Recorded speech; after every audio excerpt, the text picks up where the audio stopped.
está activar o desactivar la cámara y está a un ladito la función de presentar, ¿verdad? Entonces, pues básicamente eso está muy básico eh, y bueno, pues vamos a utilizarlo. El día de hoy vamos a trabajar un tema que pues estábamos señalando la sesión anterior en relación a, ustedes recordarán, estábamos hablando pues acerca de la ciencia, de las características del conocimiento científico y su diferencia primero con el sentido común y después estábamos señalando pues algunos elementos propios de la ciencia. Mencionábamos algunos métodos, contamos una historia, ¿verdad? Y hasta aquí quisiera ver si hubiera alguna duda, No, profe. ¿no? Ok, gracias, Leslie. Si yo les preguntara, ¿cuál sería, de nueva cuenta, la diferencia entre ciencia y sentido común? ¿Cuál sería esta diferencia? Que el sentido común busca tener un control social Ajá, y la ciencia, pues, es algo más exacto, ¿no? Un estudio más exacto. ok, pero la ciencia, ¿qué buscaría? ¿Se acuerdan que hay una diferencia así como muy grandota? Busca explicar una realidad Así es, la ciencia busca dar una explicación, para comprenderla y transformarla. así es, y cuando explica, entonces llega y transforma o busca transformar. Muy bien, muchas gracias. Bien, esa dijéramos es la principal de las diferencias en este caso. Bueno, vamos a ver que esta ciencia tenía diferentes métodos. Ustedes recordarán que hablamos del método de Bacon, hablábamos del método de Descartes y de dos procesos, el análisis y la síntesis. La síntesis significaba unir y el análisis significaba,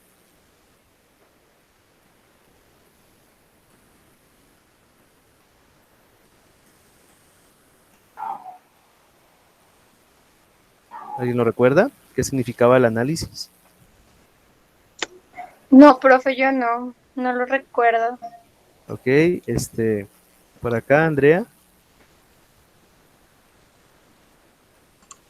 El análisis Ajá. no era como todos los procedimientos. Ok, pero esos procedimientos, recordemos que significaba que nosotros descomponíamos, ¿se acuerdan ustedes? Descomponíamos un fenómeno, un suceso, y esta descomposición, pues de cierta manera después era producto de un análisis. Presentamos una pintura, ¿sí la recuerdan? Sí, Ok, sí. y una historia, la de Narciso y Eco. Y bueno, aquí la idea era de poder analizar pues diferentes elementos que estaban presentes. Entonces nada más para poder precisarlo, recordemos pues que lo que nosotros llamamos análisis se refiere a poder dividir, ¿sí estamos claros? O sea, es decir, cuando analizamos algo, entonces lo dividimos en sus partes elementales, en sus partes constituyentes, ¿sí? Mientras tanto, cuando hablamos de la síntesis es el proceso contrario. Es decir, en la síntesis nosotros reunimos lo que nosotros ya analizamos. Por ejemplo, cuando yo veo a una persona, puedo analizar su rostro, por ejemplo, puedo analizar sus rasgos físicos, puedo analizar o puedo fijarme en sus características morfológicas, por ejemplo, la complexión que tiene su cuerpo, puedo quizá analizar sus rasgos psicológicos, la personalidad que tiene, pero en el momento en que estoy analizando, vean que la persona la estoy descomponiendo, ¿sí se entiende eso? O sea, es decir, estoy haciendo que la persona entonces ahora ya no sea un todo, sino que voy tomando ciertas partecitas de esta persona y estas partecitas son las que en un momento dado voy a analizar, o sea, de un todo lo fragmento y esos fragmentos van a ser, en este caso, el producto del análisis. Bien, cuando yo, por ejemplo, de todos estos fragmentos, es decir, de todos estos elementos en los que descompuse a una persona, al final los uno y digo, se trata de una persona agradable, se trata de una persona que tiene tal trastorno, se trata de una persona que tiene tales condiciones. Entonces, ahí, por ejemplo, vamos a ver que para llegar a esa conclusión, nosotros tuvimos que haber analizado, ¿sí se entiende esa parte? Es decir, cuando decimos que analizamos algo, ese análisis implica descomponer, pero cuando decimos que concluimos algo, esa conclusión implica sintetizar. Todas las conclusiones son sintéticas, ¿sí? ¿Sí estamos claros? Sí, profe. ¿Sí? Ok. Entonces, gracias. En la lectura que ustedes empezaron a leer del texto de Chalmers, vean ustedes que en la lectura aparecía algo muy peculiar, ¿sí? Y esto peculiar implica que nosotros regularmente nos movemos o los conocimientos se dan a partir de juicios, juicios que permiten valorar situaciones. Nosotros todos los días, desde que nos levantamos hasta que anochece, estamos dándole valor a las cosas, ¿sí? Si se fijan ustedes que, por ejemplo, alguien puede decir que es un buen día, o alguien puede decir que es un mal día, alguien puede decir que la comida estuvo sabrosa, o alguien puede decir que la comida estuvo pésima, alguien puede decir que hace un buen clima, o alguien puede decir que hace un mal clima, ¿sí? Alguien puede señalar que algo es interesante, o bien puede decir que algo es aburrido, o bien puede decir que se siente entusiasmado, o bien puede decir que se siente apático o deprimido. Es decir, todos los días nosotros estamos dando juicios de valor, ¿sí? Sí, juicios que valoran las experiencias, las cosas y las personas, ¿sí? Y todo aquello con lo que convivimos. O sea, siempre estamos valorándolo, ¿sí? Siempre hay pues sí, un proceso donde valoramos todo. Pero para llegar a ese valor, nosotros tenemos que establecer juicios. Y esos juicios van a ser de dos maneras, ¿sí? Y aquí es donde ya viene la parte que vamos a revisar el día de hoy. Los juicios pueden ser ya sea inductivos o bien pueden ser juicios de carácter deductivo, ¿sí? Que es la lectura que ustedes empezaron a tener. Y antes de comenzar, quisiera pues saber si hubiera de su parte alguna pregunta o en su caso algún comentario, por ejemplo, la lectura. Gaby, Marifer, Andrea, Sujin, ¿algo quieran comentar previo? ¿Qué les pareció? ¿Estaba legible? ¿No? Si tienen algunas dudas.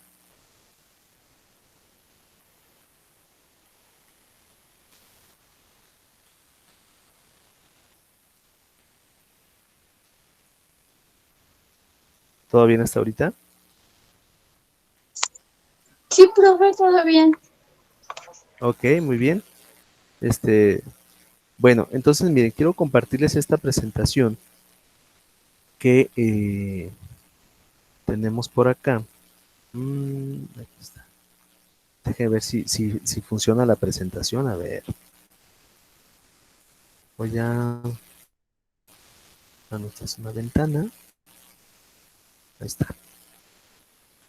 Y me voy a pasar aquí. Y voy a presentar acá. Ok. Toda la pantalla, aquí está. Muy bien. No, es que esta es la pantalla. Sorry, espérenme. Es que este programa lo divide en ventanas y pantallas. Ventana. Ahí está. Por favor, me dicen si se alcanza a mirar. ¿Sí se mira? Sí, Está profe. ¿Sí? Ok, perfecto. Bueno, qué bueno porque en la mañana tenía clase y no se alcanzaba a mirar. Ahí está, ¿verdad? Sí. ¿Sí? Ok. Bueno, el texto que estamos aquí planteando, pues es un texto de un epistemólogo que se apellida Chalmers, Alan Chalmers, y él plantea o él escribe un ensayo, un libro, que es el que ustedes tienen ahí en su poder, y que lleva por nombre que es esa cosa llamada ciencia. Bien, Chalmers plantea que la ciencia se define como un conocimiento probado, ¿sí? Antes, ¿sí se alcanza a ver que cambiemos de diapositiva? Sí, sí. ¿Sí? Ok, deben de aparecerle dos ojos ahí. Sí, sí se ve. Ah, perfecto, ok. Bueno, esa es una de las primeras preguntas que vamos a tener nosotros al momento en que planteamos, pues, esta, este análisis que hace Chalmers acerca de la ciencia. Bueno, ¿por qué? Decimos que la ciencia siempre es un conocimiento probado. Por ejemplo, imaginen que lanzaran al mercado una vacuna sin haber hecho el debido protocolo de, em, de experimentación y que entonces, pues de pronto alguien desarrolle una vacuna, ahora sí que no se haya probado anteriormente. ¿Qué podría suceder? Nos podríamos infectar. Así es. Vea que a lo mejor el resultado de esto pues sería algo, pues ahora sí que contraproducente, ¿no? O sea, no sería el resultado adecuado. Y entonces Chalmers plantea pues que todas las ciencias, recordemos, se formulan a través de teorías y que estas teorías se forman a partir de una observación y que esta observación se realiza a través de los sentidos. Cuando un niño es pequeño, pues vean ustedes que el lazo que tiene con el mundo, pues inicialmente va a ser a partir precisamente de los sentidos, ¿verdad? Todavía no forma un pensamiento, todavía no estructura un lenguaje, todavía no sabe hablar, pero su medio de comunicación son los sentidos. Entonces, este niño ve, este niño escucha, este niño puede conocer, por ejemplo, ciertos sabores a través del gusto, o bien puede tener ciertas sensaciones de carácter táctil a través de pues, su piel, ¿verdad? Entonces, vamos a ver que nosotros empezamos a formar conocimientos precisamente a partir de una observación, pero que esta observación que nosotros hicimos, pues nace a partir de los sentidos, ¿sí? Este es nuestro lazo de comunicación.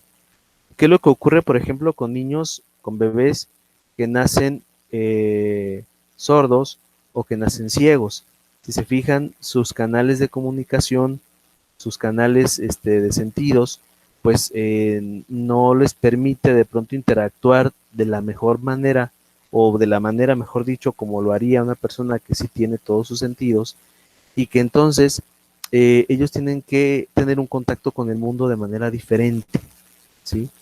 Inclusive, pues un niño que nace con sordera, pues va a tener cierta dificultad para poder empezar a estructurar un lenguaje, ¿sí?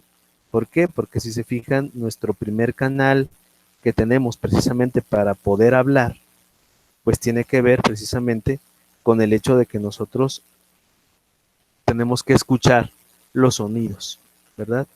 Y en ese escuchar aprendemos a estructurar palabras y por eso ustedes van a ver que las personas que tienen sordera, pues muy comúnmente se les llama sordomudos, pero no porque no puedan hablar, sino porque como no escuchan los sonidos, pues de pronto se les dificulta poder estructurar también un habla, ¿verdad? Entonces, ustedes van a ver que muchas personas sordomudas, cuando logran estructurar un habla, entonces tienen que, por ejemplo, o hablan muy alto o no tienen los énfasis que nosotros utilizamos al momento de hablar, porque este tipo de sonidos son hasta cierto punto pues más finos, ¿no? Entonces no los alcanzan a percibir cuando ya llegan a empezar a hablar. Entonces su contacto con el mundo es distinto. Y en ese sentido, por eso vamos a ver que nuestra ciencia pues nace pues a partir de esta observación. Pero decíamos la vez pasada que la observación que nosotros tenemos es una observación que siempre está limitada, ¿sí? Está sesgada. ¿A qué nos referimos con sesgado? Por ejemplo, la observación que podría hacer un niño, la observación que podría hacer un adolescente y un adulto del mundo, ¿podrá ser igual? ¿Será la misma? No, profe, pues son etapas diferentes. Si se fijan, por ejemplo, un niño observa cosas distintas, ¿sí? Los adolescentes observarán cosas también diferentes, muy bien, y los adultos observamos cosas distintas también. Es decir, que nosotros ahora, nuestro conocimiento está mediado por un conocimiento previo. Y entonces, decía Descartes, su observación ya no es tan pura, su observación ya queda cargada con cierta impureza, porque usted ya ha aprendido. Entonces nuestra observación de las cosas queda hasta cierto punto limitada a los aprendizajes que nosotros hemos tenido a lo largo de nuestra vida, ¿verdad? Y por eso van a ver que los jóvenes piensan de una manera, los adolescentes de otra, el niño de otra, el ancianito de otra. Es decir, que vamos a tener diferentes maneras de observar. Pero siempre esta observación que hacemos va a estar dada a partir de algo que va a ser llamado un enunciado observacional. ¿A qué se refiere esta palabra de enunciado observacional? Bueno, por ahí en la lectura, recordarán ustedes que se habla acerca de esto y se dice que el enunciado observacional es cualquier proposición fenomenológica derivada de la observación que no sea una inferencia. Vamos a ver esto. La palabra fenomenológico, por ahí la veíamos al inicio de nuestro curso. ¿Alguien recuerda a qué se refería esto de fenomenológico?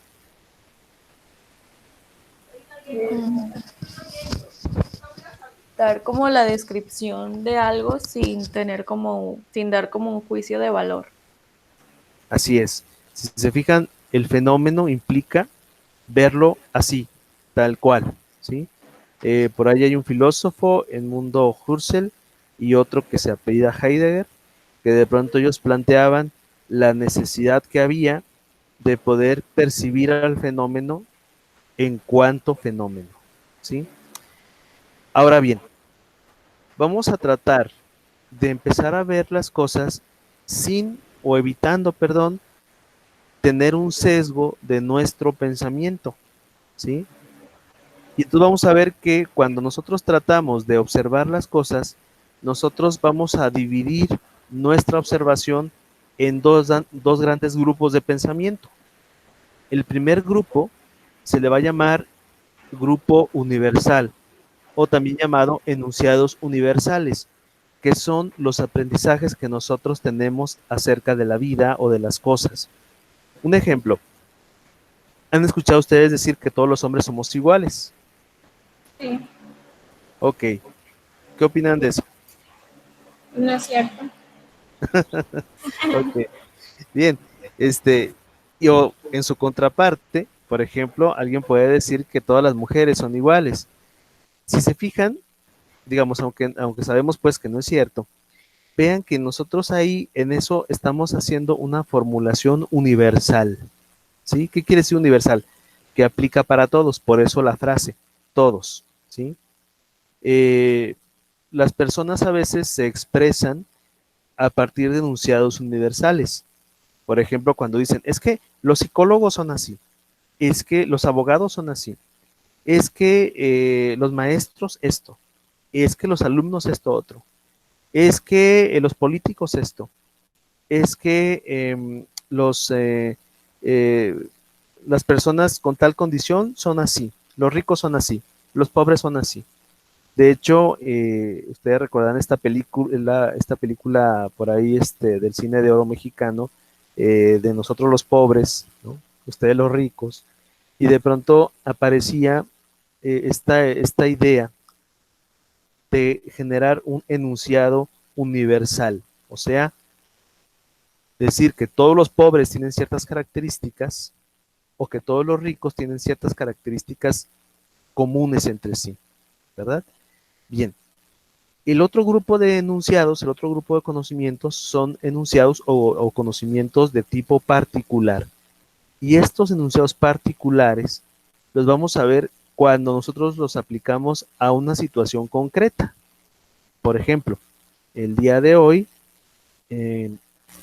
ingresé a través de una plataforma llamada Google Meet, ¿sí? La semana pasada tuvimos la clase a las 5. Yo cuando egresé tuve una calificación de 80, ¿no?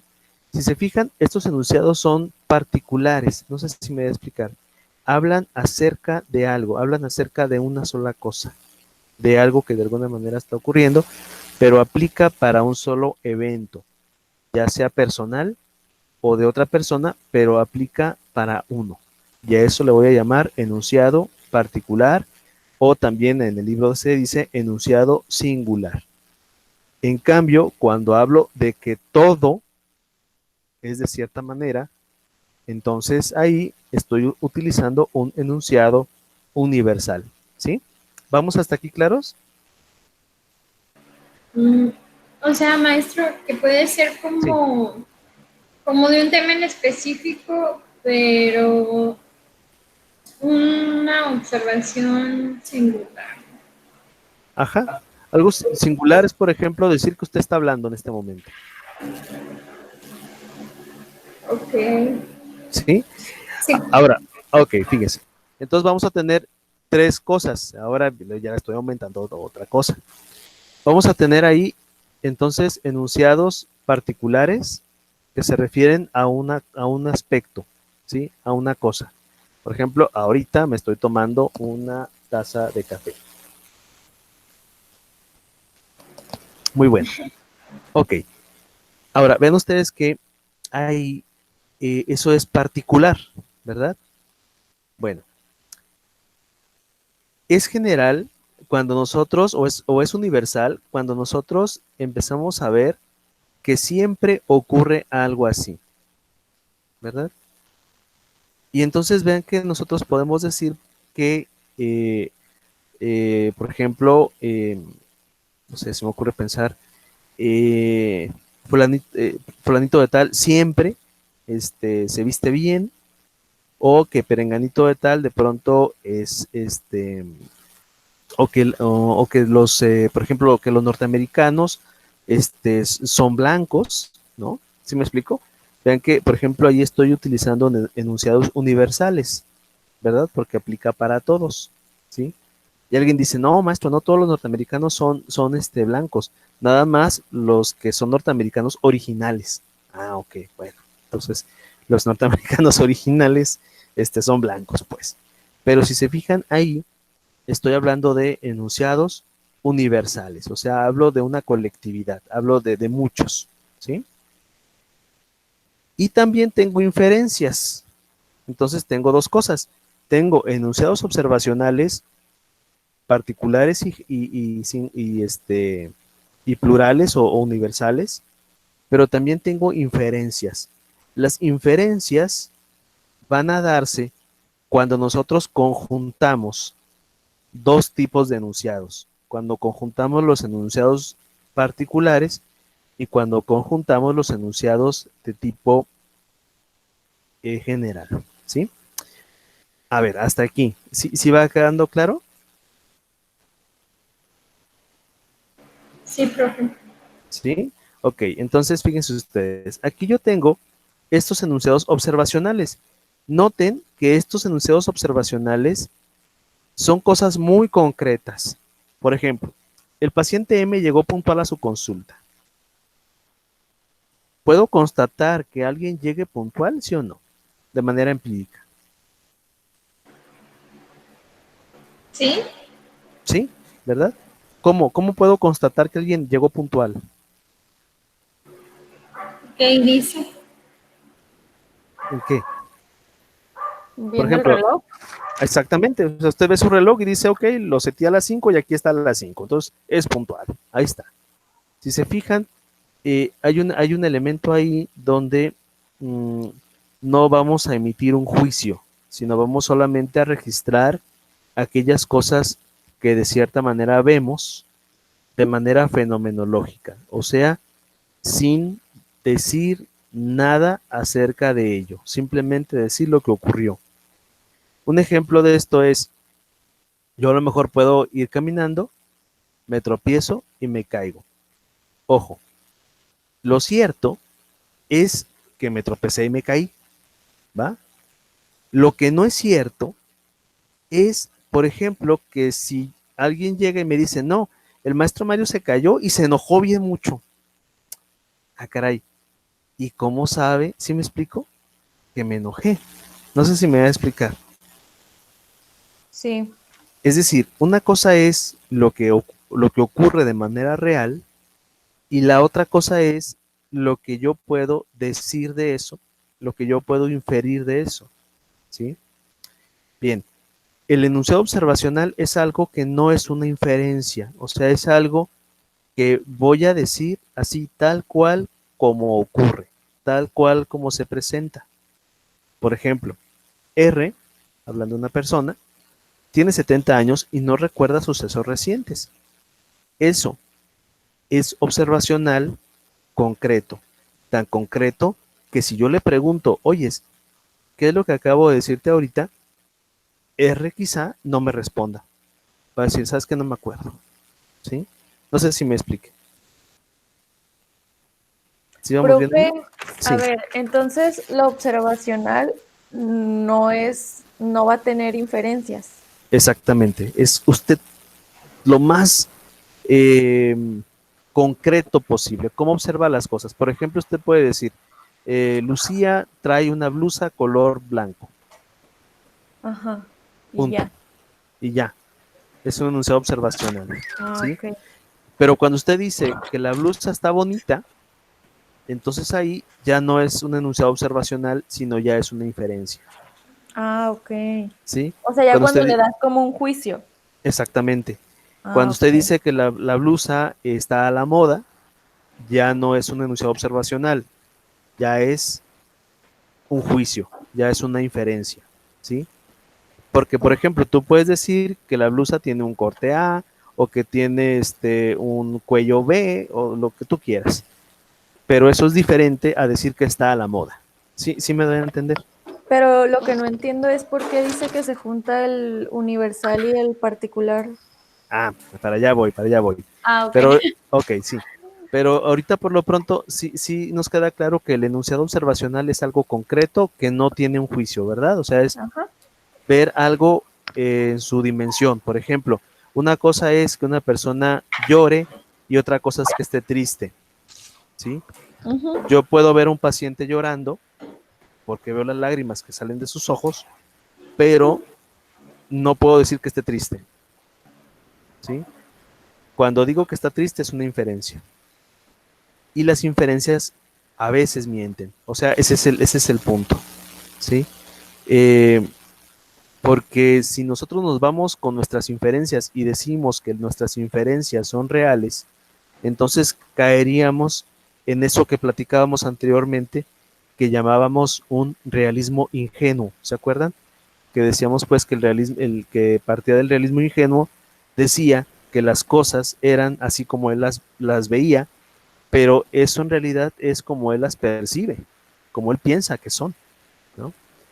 Entonces, el enunciado observacional no es así. El enunciado observacional estaría pensado, vaya, para que las cosas se digan o se traten de decir en términos concretos. Me voy a brincar la del profesor M y dice aquí, el profesor M utiliza presentaciones de PowerPoint. ¿Eso es concreto o es abstracto? Es una inferencia. Concreto. Es concreto, ¿verdad? Ujú. Ahí está la presentación. L realizó 7 preguntas en clase. ¿Concreto o no concreto? Concreto. Concreto también, están las 7 preguntas. El profesor M es organizado, ¿concreto o no concreto? Profe, pero yo no veo, ¿está en otra diapositiva? No en esta misma. Ah, ya, es que no, es que me tapó. No, ya, ¿Ya? perdón. Ah, ok. Sí. El profesor M es organizado, ¿concreto o no concreto? Ah, no sé, creo que es inferencia, ¿no? Si se fijan, eso es una inferencia. Sí. Lo organizado yo no lo puedo ver a simple vista, es una inferencia que yo supongo. Por ejemplo, yo tenía un compañero en la escuela que de pronto tenía su ropa, ustedes iban y veían su guardarropa, y de pronto este chavo lo que hacía era de que, por ejemplo, ordenaba sus camisas, por ejemplo, del negro hasta el blanco. Pero entonces iba organizando, por ejemplo, las rositas rojas en un solo color, las azules, moraditas en un solo color. ¿Sí me explico? Entonces tenía usted ahí como el arco iris, ¿no? O sea, iba usted a guardar ropa y de pronto estaba, digamos, su ropa acomodada por colores. Bueno, lo observacional es que sí, él buscaba organizar, bueno, él buscaba, perdón, dar un acomodo a su ropa por colores. Pero pregunta, ¿eso lo hace un tipo organizado? No, más bien obsesivo, ¿no? Mm, ¿pero por qué? Si nomás está acomodando su ropa por colores. ¿Sí me doy a explicar? ¿O no? Yo ya no entendí ese último ejemplo, profe. Sí, mire, por ejemplo, usted puede llegar a la casa de alguien y Ujú, usted ve que la ropa está acomodada por colores. Lo sí. observacional es eso, que está acomodada Ajá. por colores. Bueno, la inferencia es que usted diga que el tipo es organizado o la Ujú, inferencia es que usted diga que el tipo es obsesivo. claro. ¿Sí? ¿Por qué? Porque, pues a lo mejor alguien dijo en la mañana, dice, pues a lo mejor nomás con la pura ropa, pero ¿cómo sabemos que con todo lo demás también? O sea, no sé si me explique. Eh, es decir, que un solo evento, una sola cosa, no sería lo que permite sostener una inferencia. En ocasiones, y ese es ahí el problema, que muchas personas, vaya, ven a sus problemas y ven a su vida en función de sus propias inferencias. No lo ven como un enunciado observacional, sino lo ven como inferencia. Entonces, suponen que lo que ellos dicen de inferencia, pues eso es lo que es, ¿sí? Cuando en realidad habría que ver ciertas cosas. Por ejemplo, aquí eh, yo utilizo un color amarillo en la presentación. Eso es observacional, ¿no? Ahí está. Sin embargo, el hecho de que esté correctamente diseñado, eso ya es una inferencia. No sé si se entiende hasta aquí o no. Sí. ¿Sí? Ok. Ahora paso a la que sigue. Bueno, todo esto, ¿por qué? Fíjense, porque nosotros como psicólogos vamos a tener que trabajar con enunciados observacionales, o sea, vamos a tener un paciente, vamos a tener un cliente, vamos a estar en un proyecto y no voy a decir lo que yo pienso, ¿sí me explico? O sea, no voy a declarar lo que yo supongo o lo que yo infiero, sino que voy a empezar a hablar acerca de lo que observo, acerca del observacional, ¿sí? Entonces, todavía yo me he encontrado algunos reportes de algunos psicólogos que le ponen, es que el paciente venía correctamente arreglado. No, pues espérate, ¿cómo que es correctamente arreglado? ¿Que traiga corbata, que traiga saco o qué? ¿Se me explico? Entonces, ese tipo de cosas se expresaba muy bien. ¿Qué es expresarse bien? Ah, pues es que no decía malas palabras. Ah, ok, entonces evitaba el uso de palabras altisonantes, pero no es lo mismo decir que sea educado. No sé si se entienda, ¿sí?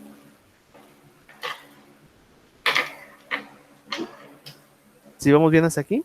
Sí, profe. O sea que las inferencias son solamente juicios de valor y lo observacional solamente es como algo concreto. Y ya. Es lo concreto, exactamente. Y usted como psicóloga, pues lo que tiene que observar es la parte concreta. ¿sí? Ok. Ujú. O sea, la parte concreta es lo que primero nos interesa. Después ya tendríamos que fundamentar, ya tendríamos que decir, por ejemplo, que un paciente tiene un trastorno obsesivo, pero eso no lo voy a hacer directamente por un rasgo, sino que voy a tener que conjuntar varios rasgos, varios enunciados observacionales concretos, van a hacer que entonces yo diga que pueda establecer un diagnóstico con este paciente. Pero hasta entonces, antes no, ¿sí? O sea, sí se entiende, nomás aquí la idea es de que a veces nos engañamos con nuestras inferencias, entonces de pronto la primera vez que vemos a alguien y que hace algo, de pronto empezamos a inferir y decimos que así es, y eso es lo que hay que tener cuidado. Entonces vamos a ver esta parte, miren, aquí una pregunta decía que con nuestras palabras pues definiéramos en este caso a qué le llamábamos un enunciado particular y uno universal, ¿verdad? Entonces ya vimos aquí la diferencia. El particular habla de un evento y el universal o plural, como usted le quieran llamar, o también ahí el autor hablaba de un enunciado singular o también conocido a este como un enunciado particular, como ustedes puedan ser, se aplica sobre un evento concreto, sobre un caso exclusivamente, ¿verdad? El enunciado general parte, y aquí es donde viene la parte interesante, de una inferencia. Permite hablar de un conjunto de casos o bien de una generalidad. Por ejemplo, vean aquí que yo estoy utilizando los pacientes, ¿sí? Vean que ya no estoy hablando de uno, estoy hablando de los pacientes con trastorno obsesivo compulsivo se preocupan por el orden. Todos los pacientes con trastorno obsesivo compulsivo se preocupan por el orden. Los políticos son personas honestas. ¿Será un enunciado general, sí o no? Sí. Sí, es general. Ojo, vean que aquí lo puse a propósito porque alguien puede decir, ay, no es cierto, no son honestos. No estamos aquí cuestionando la veracidad de las cosas, sino que aquí estamos viendo que el enunciado es general. ¿Sí? ¿Sí me doy a entender? Sí, Sí, profe. Ok, perfecto. Les digo porque igual también, por ejemplo, el psicólogo tampoco es juez. Entonces, ocurre que a veces, me acuerdo que un compañero llegó un día bien contento y dice, caché a mi paciente en la mentira. Ah, pues qué bueno, ¿no? Digo, qué chido que lo hayas, que lo hayas cachado en que tu paciente te dijo una mentira, pero eso no ayuda. ¿Sí me explico por qué? Porque la chamba no es descubrir si el paciente dijo la mentira o no, sino es saber qué es lo que dice. Entonces, independientemente de que sea mentira, a lo mejor es una mentira que él cree, ¿no? Entonces, aquí la cosa está en que, por ejemplo, las personas utilizamos juicios de valor muchas veces que son inferencias y estos enunciados que hacemos son enunciados universales. Por ejemplo, este otro dice, la presencia de un pobre control de impulso se relaciona con la presencia de violencia social en todos los casos. Y este otro dice, la letra de las canciones de reggaetón promueven valores como la honestidad y el respeto. Vean que estoy hablando aquí de todas las canciones de reggaetón, ¿sí? Estos son enunciados de tipo universal, ¿sí? ¿Vamos hasta aquí claros? Sí. ¿Sí? Ok. Bueno, ¿qué es lo que pasa cuando hacemos inferencias? Bueno, la inferencia nos permite entonces generar inducciones. Y aquí viene esta parte. ¿Alguien recuerda a qué se le llama inducción? ¿Se lo vieron por ahí también en su clase de psicología y ciencia?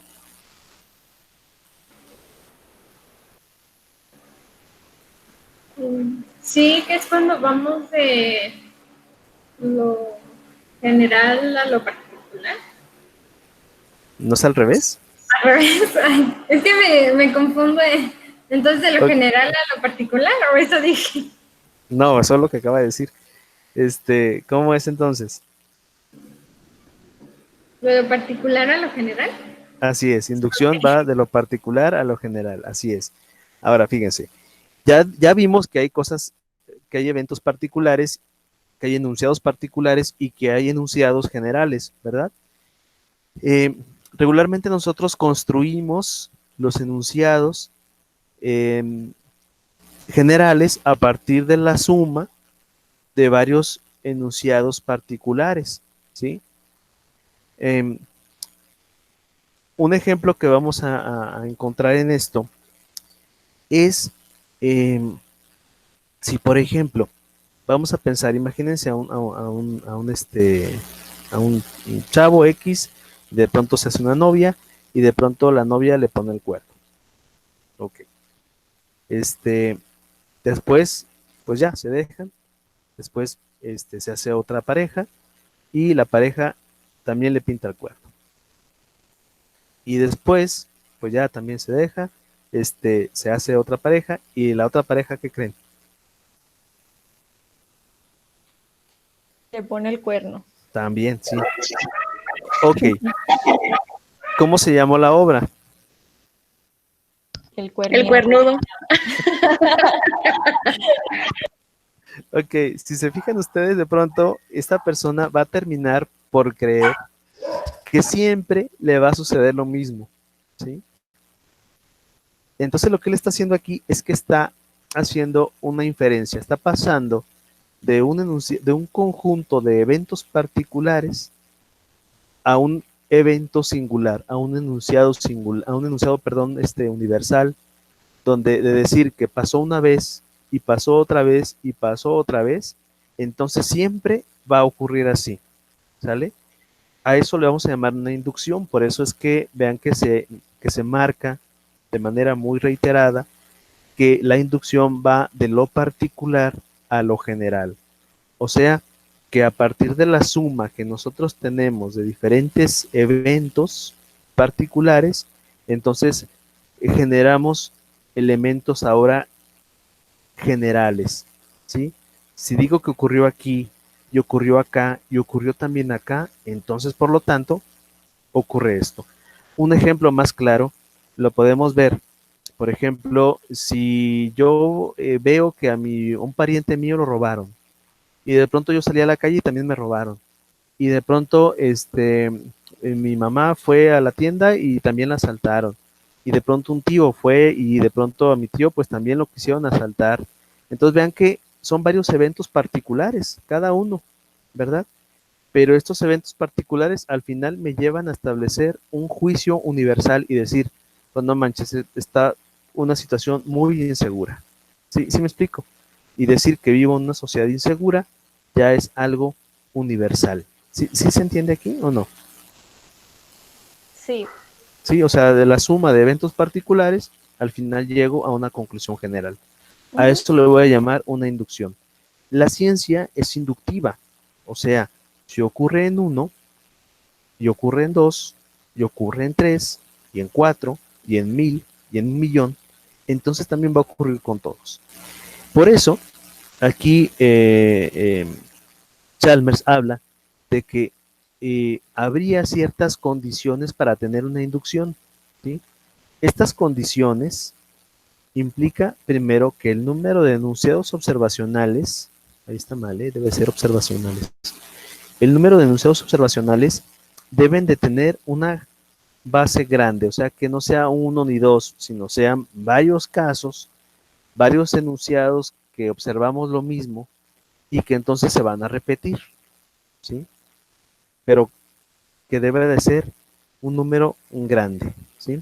No especifica cuánto, ¿eh? En el siguiente vamos a ver que las observaciones deban de repetirse en una amplia variedad de condiciones.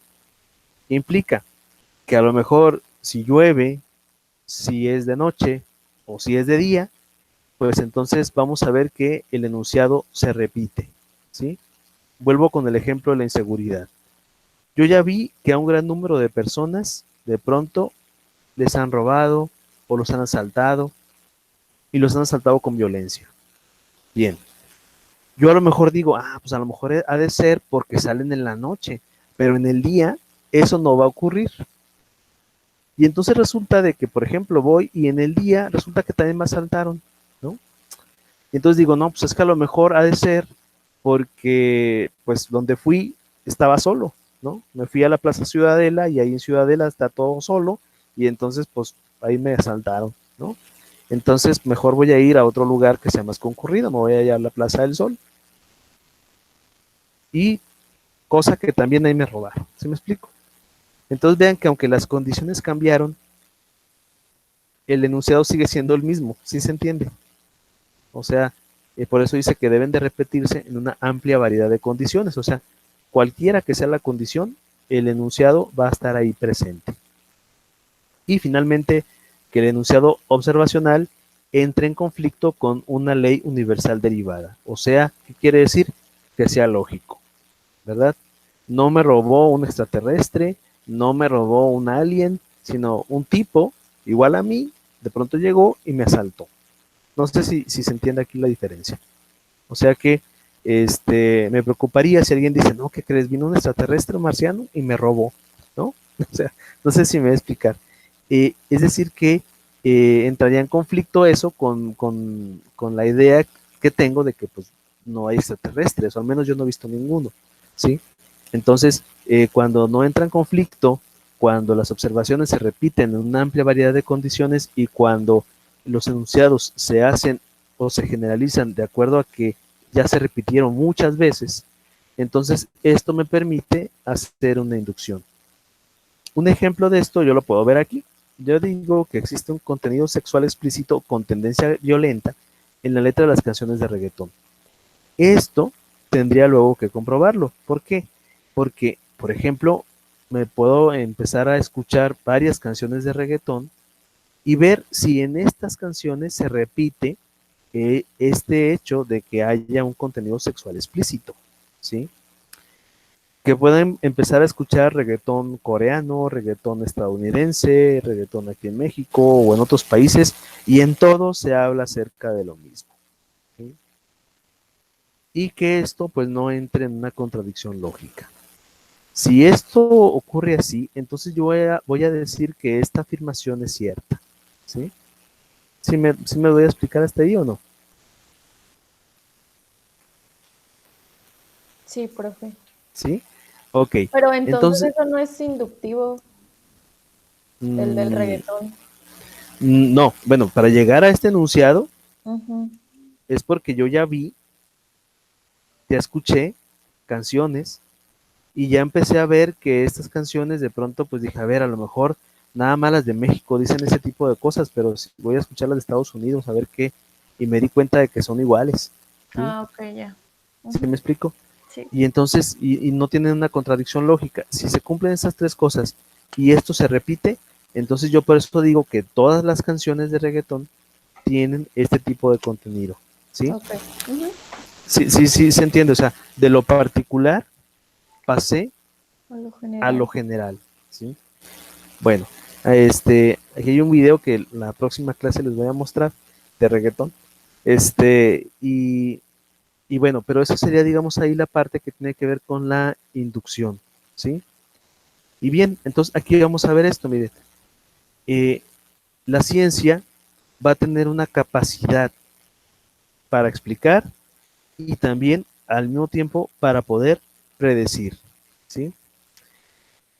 ¿Qué es lo que hizo Skinner cuando se dio cuenta que las palomas reaccionaban no a los estímulos, sino a las consecuencias? ¿Pudo predecir algo?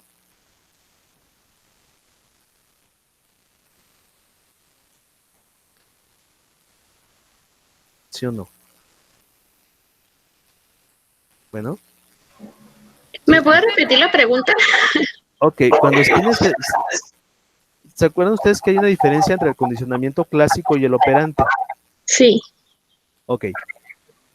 En el clásico decía, un estímulo me produce una respuesta. Entonces, modifico el estímulo para modificar la respuesta. ¿Sí? Eso es lo que me dice ahí Pavlov y es lo que me dicen los conductistas clásicos, pues. Pero Skinner de pronto dice, no, no es el estímulo, es la consecuencia la que modifica la conducta. La pregunta es,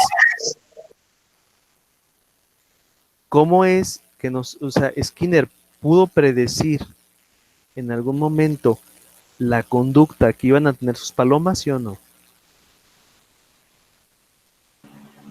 Tenía una teoría, ¿no? Ajá, ¿y qué dice esa teoría? Que se podría reforzar una conducta deseada Ajá, o erradicar una conducta indeseada por medio de los castigos. ok. Y pregunta, ¿usted podrá predecir el comportamiento futuro de alguien con eso?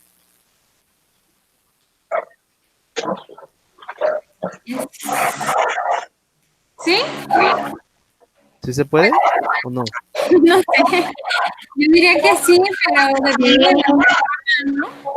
Si es Ok, una fíjense, predecible, sí. ajá. Si se fijan de pronto, quien ya le empezó a tomar el hilo a esta teoría, va a decir, no, pues sí, porque si yo ya sé cuál es el reforzador, entonces ya sé que si aplico un reforzador, entonces la conducta que yo deseo que tenga el otro se va a producir, ¿no? Eh, Aunque no lo crean, de pronto también ocurre eso mismo con los castigos. O sea, el gran aporte de Skinner fue decir que el asunto estaba no en el estímulo. Dice, si usted varía el estímulo no va a pasar nada. Lo que tiene usted que variar es la consecuencia. Lo que tiene usted que variar es el reforzador o el castigo. ¿Por qué? Porque las personas van a querer el reforzador o van a evitar el castigo, ¿sí? Entonces, por ejemplo, ustedes díganle a un niño, ¿no? Te voy a castigar la tele, que implica que no la va a poder ver. Y entonces, si para el niño esto es significativo, entonces ustedes pueden predecir la conducta, ¿no?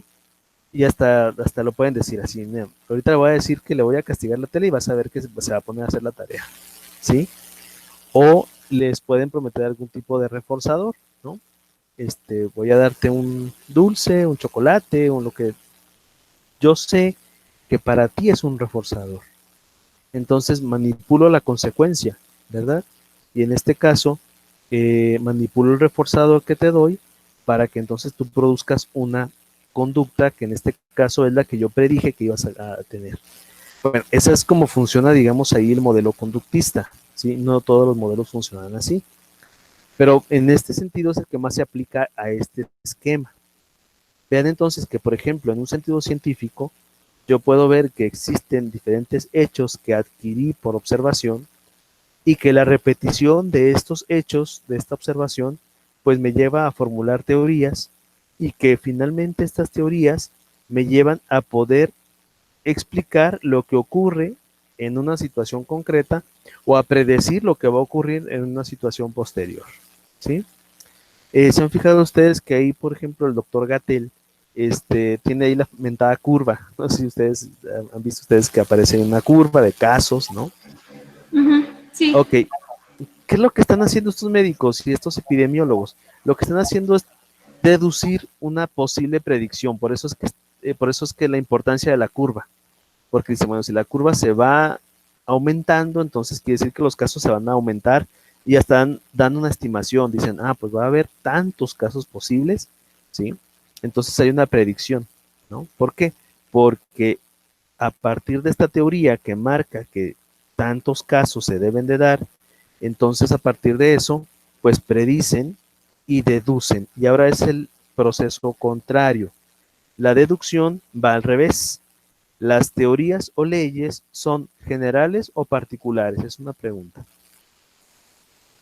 Particulares. No. ¿Una teoría se aplica sobre una persona nada más? No, generales. Generales, ¿verdad? Se Ujú. aplica sobre varios. Muy bien. Entonces, la teoría del psicoanálisis, la del conductismo, la de la gestal, todas estas son teorías y se aplican sobre una generalidad, ¿sí? Pero en cambio, vamos a ver que esta generalidad me lleva a poder predecir o poder explicar. Por eso, Freud va a decir que el inconsciente, por ejemplo, pues se encuentra presente en cada uno de nosotros, ¿sí? Es decir, predice. Aquí, en este caso, vamos a ver que predice eh, las acciones de los sujetos, ¿sí? Bien. Ahí está ya. Muy bien. No sé si me dé a entender esa parte. O sea, deduzco algo cuando de lo general paso a dar una explicación particular. Entonces digo, ok, a ver, si en todos está ocurriendo esto, entonces en este sujeto, en este caso, en este momento, vamos a ver que ocurre o va a ocurrir también esta situación, ¿sí?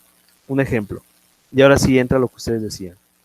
Si todos los sujetos que tienen diagnóstico de obsesivo compulsivo tienen la tendencia a organizar sus cosas, entonces, si este sujeto organiza sus cosas, por lo tanto, él es un sujeto con algún rasgo obsesivo compulsivo, ¿sí? En el texto, en el libro, venía ahí un ejemplo, ¿no? Digo, no lo quiero decir porque es un ejemplo muy chistoso, que decía, o sea, bueno, si yo sé por mi experiencia que todos los libros de filosofía son aburridos, y si en este momento en mis manos yo tengo un libro de filosofía, conclusión, por lo tanto, una inferencia, este libro es aburrido, ¿sí? No sé si se entiende aquí. Las inferencias, y ya para terminar el día de hoy, las inferencias se van a dar cuando nosotros unimos dos enunciados. Unimos el enunciado general o particular, general, perdón, y lo unimos con un enunciado particular, de manera de que el general permita inferir lo que está sucediendo, ¿sí? ¿Sí me doy a entender? Entonces, por esa razón es que vamos a ver que existe, pues, que las inferencias lógicas siempre van a estar uniendo algo particular y de eso particular aterrizan para explicar algo de carácter singular. ¿Sale? Ok. Bueno, vamos a dejar por aquí, compañeros, si no hubiera alguna duda, y pues nos veríamos la próxima clase. Hay una última tarea que quiero que realicen y que se llama el falsacionismo, es el capítulo 4 del mismo libro que están leyendo de Gessen, y me gustaría que pues ustedes pudieran ahí empezar a trabajarlo de sus temas. Hasta el día de hoy es donde va a estar su memoria. Ya la próxima semana ya no estaría presente en la memoria, ¿sale? Para que no se angustien, vayan haciendo su trabajo de memoria de recuperación y en la próxima sesión ya revisamos este último tema, sí estaría presente pues en el examen final, pero ya no sería parte de la memoria, o sea, la memoria llegaría hasta lo que revisamos el día de hoy, ¿sale, vale? Profe, para entregar la memoria de recuperación, ¿la tenemos que entregar así o primero un borrador o tenía duda en eso? Ah, ya. No, entréguela así, nada más siga los criterios. Acuerda que por ahí está un archivo con los criterios. Por ejemplo, que mínimo sea una hoja por semana, que esté escrita en letra Arial, 12, o sea, cositas así, pues. Sí, por ahí están los criterios. Tuve oportunidad de presentarles eso al inicio del curso y también está ahí en la plataforma para que lo descarguen, que se llama criterios de la memoria de recuperación, ¿sale?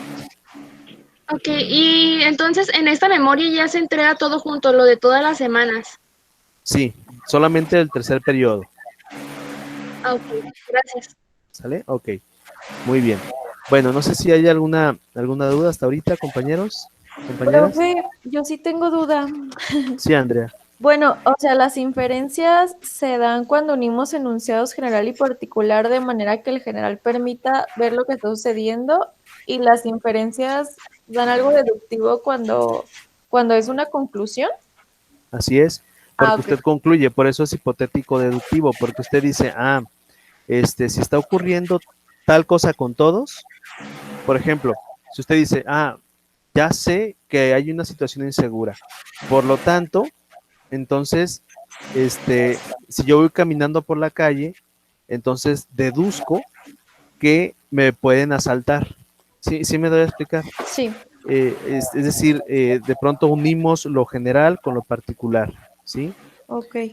Y por eso, inclusive, ya para cerrar, vea que ahora con el asunto del famoso COVID, vea que hay quien de pronto dice, no, pues es que yo no creo en el COVID, y de pronto ahora ya dicen, no, es que sí, ya vi que le pasó a fulano de tal, y ya vi que también fulano de tal, y fulano de tal, entonces de pronto empiezan a ver que sí está sucediendo, vaya, porque ya son casos cercanos, y entonces dicen, no, pues entonces sí es cierto, entonces por lo tanto me voy a cuidar. No sé si se entienda, Sí.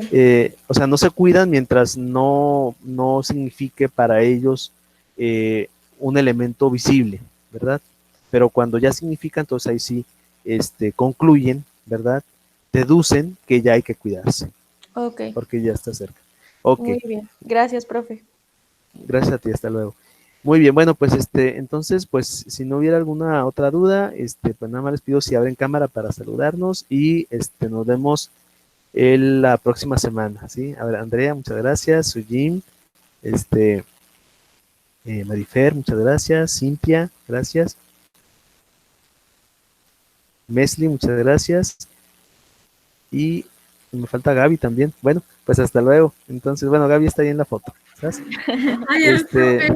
Bueno, que Buenas estén muy bien. noches. Bye. Adiós, profe, bye. Bye, que estén muy bien.